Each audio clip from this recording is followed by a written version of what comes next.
E não é que a musa inspiradora realmente existe, só que ela está em algum lugar metafísico.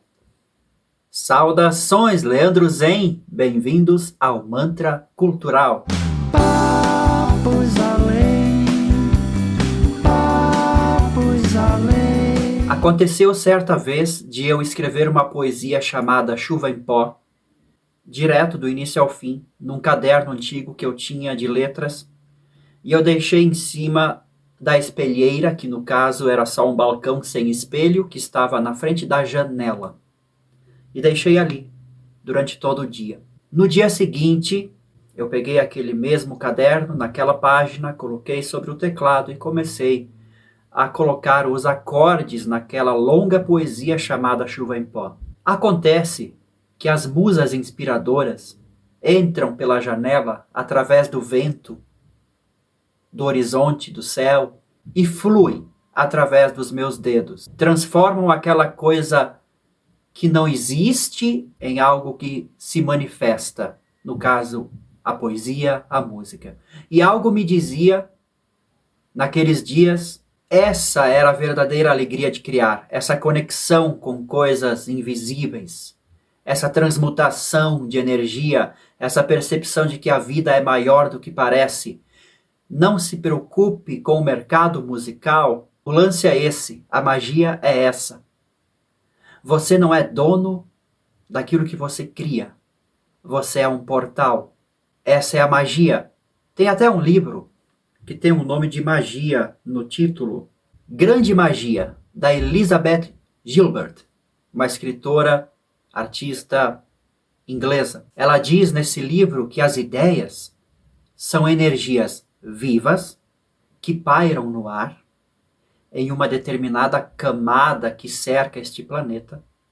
Elas são entidades vivas, conscientes, e elas estão sempre à procura de uma pessoa que esteja conectada, que esteja afim, para que ela, a ideia, ganhe formas, manifestação. Ou seja, as ideias estão no ar e elas estão procurando por parceiros que estejam determinados, apaixonados em manifestá-las. Você já deve ter ouvido isso em algum outro título, em algum outro vídeo, sobre algum outro tema. As invenções científicas também têm essa vibe. Parece que é algo que sopra, né, no ouvido do cientista, do inventor. E o artista também é um inventor. E adivinhe só, todos nós fazemos parte desta rede vasta de criatividade que é o universo. E nós não somos o ponto de partida das coisas. Na verdade, nós estamos no fluxo da criatividade.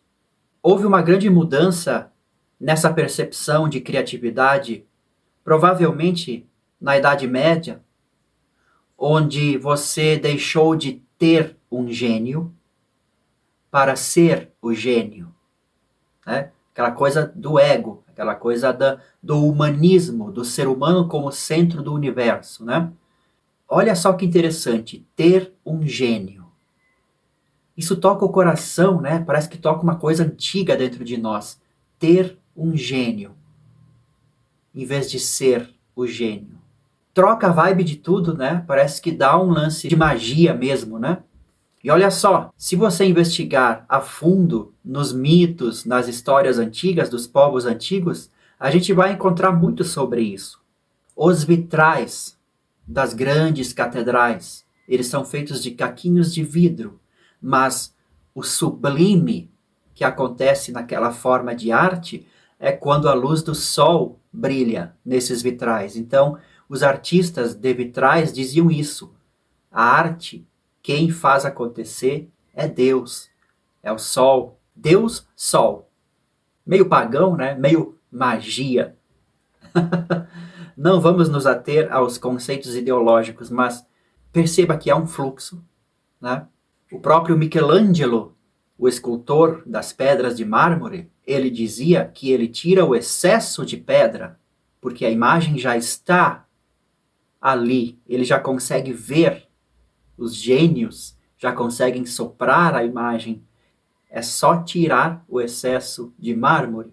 Os gregos chamam de daimon, esses gênios. Mas tem uma história interessante das musas inspiradoras. Aquela coisa grega também. As musas eram filhas de Zeus.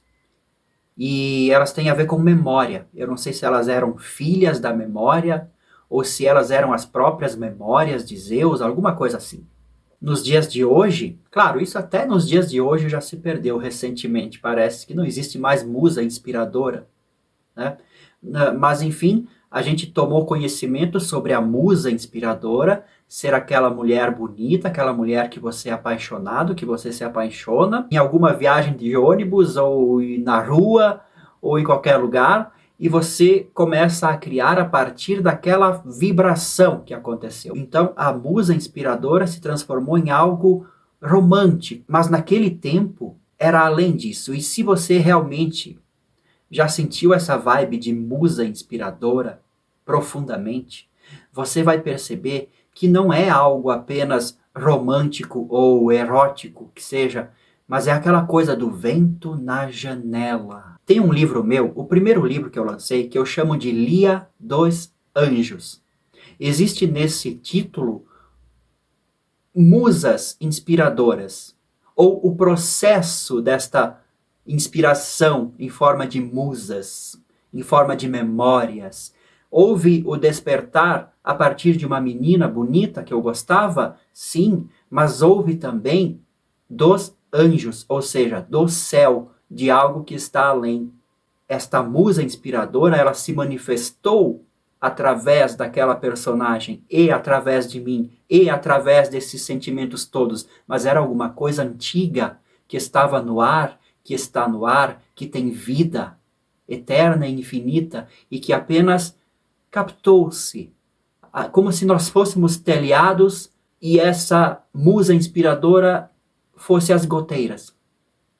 É um processo natural que ocorre o tempo todo. Basta você estar consciente disso.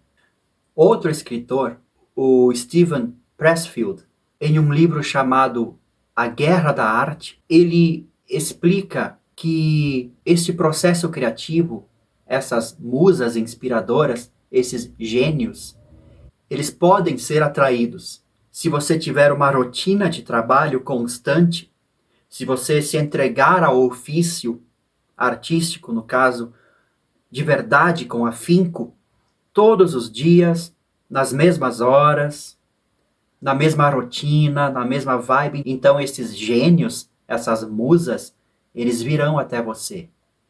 Eles saberão que você está na magia do processo criativo e eles se manifestarão. É bem coisa de magia, né? Você que gosta de Wicca, é bem isso, né? Então, essas musas e esses gênios, eles gostam muito de rotina, de perseverança por parte do seu ser humano parceiro. Outra coisa para fazer esse processo criativo acontecer é você praticar meditação. Aí entra a cultura zen, mais uma vez. Você precisa ficar em silêncio, você precisa deixar acontecer, você precisa tirar o excesso, tirar o antigo, tirar as suas memórias cotidianas do teu ego e deixar que as memórias do universo sejam captadas pelas suas antenas. Tem aquela história zen do bambu oco, que você deve ser um bambu oco, uma flauta oca, por onde o ar, o suspiro de Deus, entra e faz música. E você também precisa alimentar um repertório vasto de novas ideias, ou seja, atribuir à sua vida novas memórias, ou seja, novas experiências. Ou seja, as musas, filhas de Zeus, eram filhas das memórias. Então você precisa ter mais memórias. Como assim? Você precisa estar atento, captar o seu redor o máximo possível a natureza. A natureza. É na natureza, no vento da janela, no horizonte, no verde das matas, etc. e tal, que esses espíritos, que esses gênios, que essas musas da criatividade fluem, habitam. Você precisa prestar atenção, ter mais memórias, resgatar mais memórias universais. E não apenas ficar naquele seu cubículo, aquele seu quarto amontoado de tralhas que você chama de mente, pensamentos. Tá vendo o que houve? O ser humano começou a achar-se o gênio e amontoou um monte de tralhas e chama aqueles ajustes de arte, de criatividade, mas não é, é lixo. Não há fluir desta energia criativa, apenas uma coisa parada, travada. Então, é isso. O seu exercício é manter-se vazio, não ser mais o gênio. Tenha um gênio. Experimente. E até outro vídeo.